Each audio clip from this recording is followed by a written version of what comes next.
Failure. That word alone can make the heart tighten, the breath shallow, the mind restless. We are taught from childhood that failure is danger, that it means we are falling behind, not enough, exposed.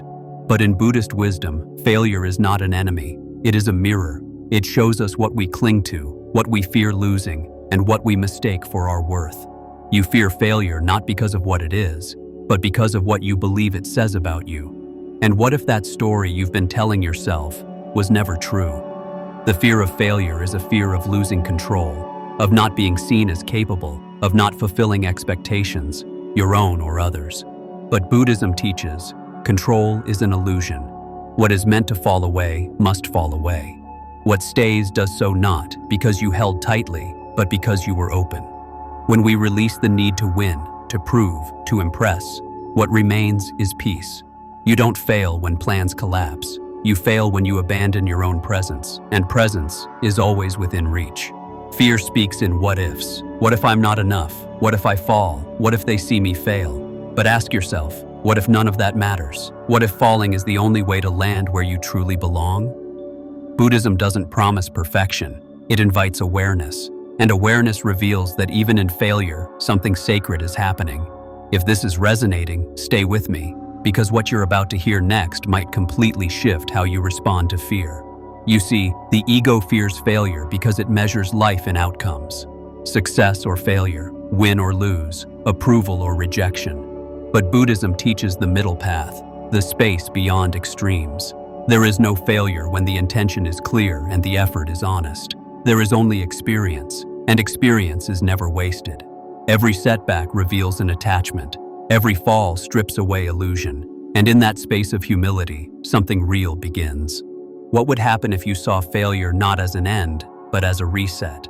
A chance to return, to presence, to simplicity, to what matters. When the noise fades, the only question that remains is, did I act from truth? If the answer is yes, then you have not failed. You've simply been redirected. Buddhism reminds us, no step is ever truly backward, unless it leads you away from yourself. The path isn't always forward. Sometimes it spirals inward. You fear judgment when you fall. But who is judging you? Most people are too lost in their own fears to truly see yours. And those who judge the loudest are often afraid of their own collapse. Buddhism says, release the mind's obsession with being seen. Instead, learn to witness yourself, with clarity, with compassion, with curiosity. Let failure be a teacher, not a punishment. And let your healing be quiet, steady, your own. Fear of failure often masks a deeper fear, the fear of not being enough without success. We tie our identity to our achievements. We confuse doing with being. But Buddhism reminds us, you are already whole, even when nothing works, even when you fall short, even when you are unseen. Your value is not something you earn, it's something you return to. It's revealed in stillness, not in victory, and failure, when faced fully, brings you back to that stillness. To overcome the fear of failure, you must stop treating failure as a threat to your identity. You are not your resume. You are not your title. You are not the applause, the outcome, the approval. Buddhism says the self is empty, not meaningless, but free. Free to grow, free to change, free to fall and rise again. When you release the idea that success defines you, failure loses its grip. What's left is curiosity. And curiosity, unlike fear, is alive. You've been told to push harder, fight fear, crush doubt. But Buddhism offers another way, not to fight fear, but to sit with it, to bow to its presence, to ask what it's trying to protect. Because fear is not the enemy, unawareness is. When you see clearly, fear softens, and in that softness you discover, you don't need to be fearless, you just need to be fully present. Failure humbles the ego. It reminds you that control is limited and life cannot be forced. But that's not weakness, that's wisdom. In Buddhism, we don't cling to certainty.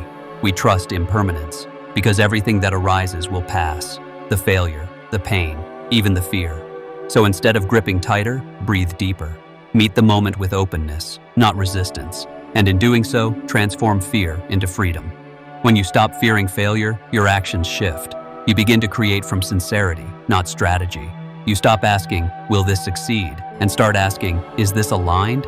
That shift changes everything. Because alignment never fails, even if the outcome isn't what you hoped for. Buddhist practice is not about perfection. It's about honesty. And when you act from honesty, you are never lost. You are simply walking home. Stillness is your anchor.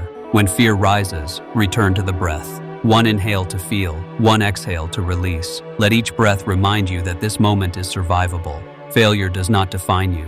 Presence does, and presence is always one breath away. That's the quiet secret behind Buddhist courage. It doesn't roar, it sits, and it stays.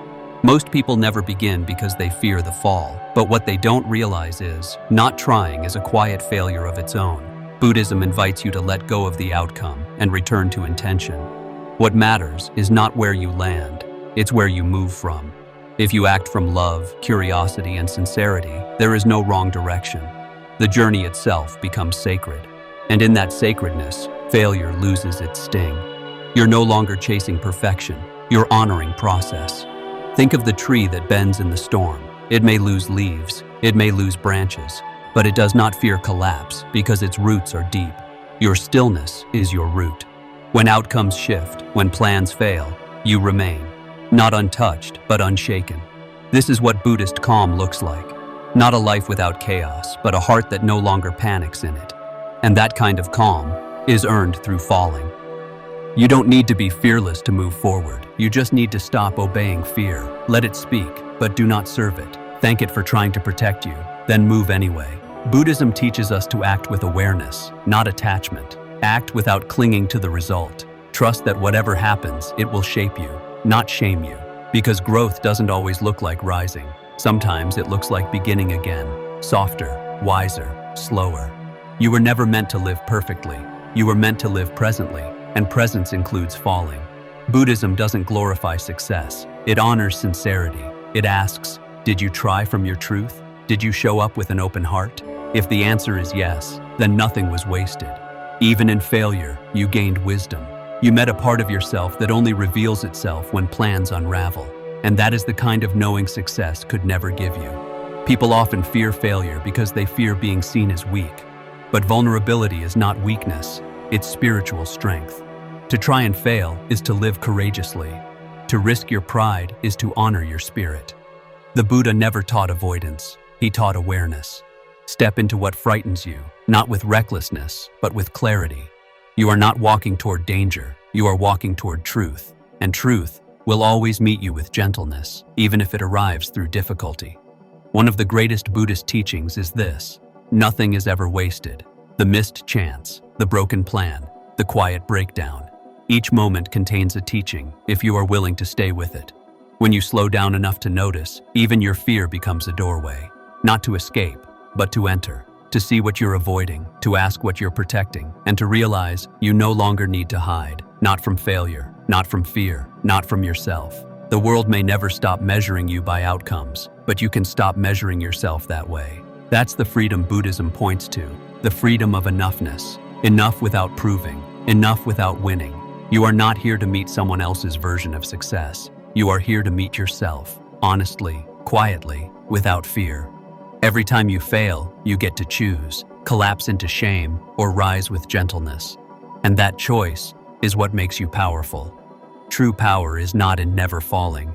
It's in meeting the fall with grace and letting go of the story that you were supposed to fly straight. The path is never a straight line. It's curved, human, beautiful in its mess. And your peace doesn't come from reaching the end. It comes from walking each step with awareness. So the next time fear whispers, "What if you fail?" Answer it calmly. "Then I will learn." Because failure is not your enemy. Forgetting your truth is.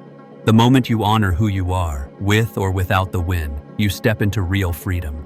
And that freedom feels like silence, not empty, but full. It's the kind of silence where your breath returns, your shoulders drop, and your mind stops fighting the moment.